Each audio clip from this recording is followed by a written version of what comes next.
بسم اللہ الرحمن الرحیم۔ السلام علیکم ورحمۃ اللہ وبرکاتہ۔ امید ہے آپ سب خیریت سے ہوں گے۔ آج کا بیان ہے اذان کی برکت سے ایمان نصیب ہو گیا۔ 8 ہجری میں رحمت للعالمین صلی اللہ تعالیٰ علیہ وسلم غزوہ حنین سے فارغ ہو کر واپس تشریف لا رہے تھے کہ راستے میں ایک مقام پر نماز کا وقت آ گیا۔ حضور صلی اللہ تعالیٰ علیہ وسلم نے اپنے مؤذن کو اذان دینے کا حکم دیا۔ اتفاق سے وہاں مکہ مکرمہ کے چند شوخ نوجوان بھی موجود تھے جو ابھی وابستہ نہیں ہوئے تھے۔ حالانکہ مکہ مکرمہ فتح ہو چکا تھا اور وہاں اسلام کا نور بھی پھیلتا جا رہا تھا۔ حضور تاجدار مدینہ صلی اللہ تعالیٰ علیہ وسلم کے مؤذن اذان دے چکے تو وہ سب نوجوان اذان کی نقل اتارنے لگے۔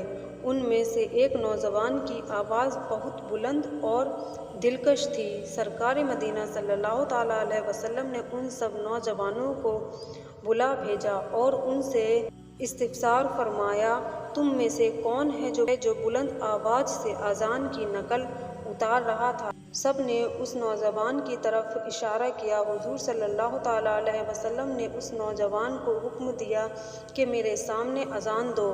وہ نوجوان حکم کی تعمیل میں کھڑا ہو گیا، لیکن اذان سے پوری واقفیت نہ تھی، اس لیے سرکار مدینہ صلی اللہ تعالیٰ علیہ وسلم نے انہیں خود اذان بتانی شروع کی۔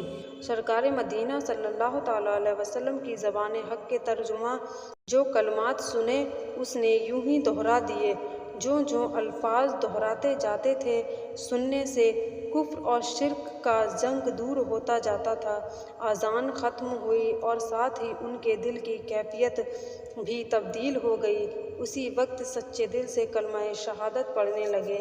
رحمت للعالمین صلی اللہ تعالیٰ علیہ وسلم نے انہیں اپنا دست و برکت اس نوجوان کے ماتھے، چہرے، سینے اور پیٹ پر ناف کی جگہ تک پھیرا اور 3 مرتبہ یہ دعا دی، اللہ تیرے منہ میں برکت دے اور تیرے اوپر بھی برکت نازل فرمائے۔ یہ خوش وقت نوجوان جن کو مدینے کے سلطان رحمت للعالمین صلی اللہ تعالیٰ علیہ وسلم نے 3 مرتبہ برکت کی دعا دی۔ ہمیں اپنے اخلاق اچھے رکھنے چاہیے اور اپنے آقا صلی اللہ تعالیٰ علیہ وسلم سے بے انتہا محبت کرنی چاہیے، اور اللہ ہمیں سنتوں پر عمل کرنے کی توفیق عطا فرمائے۔ جزاک اللہ خیر۔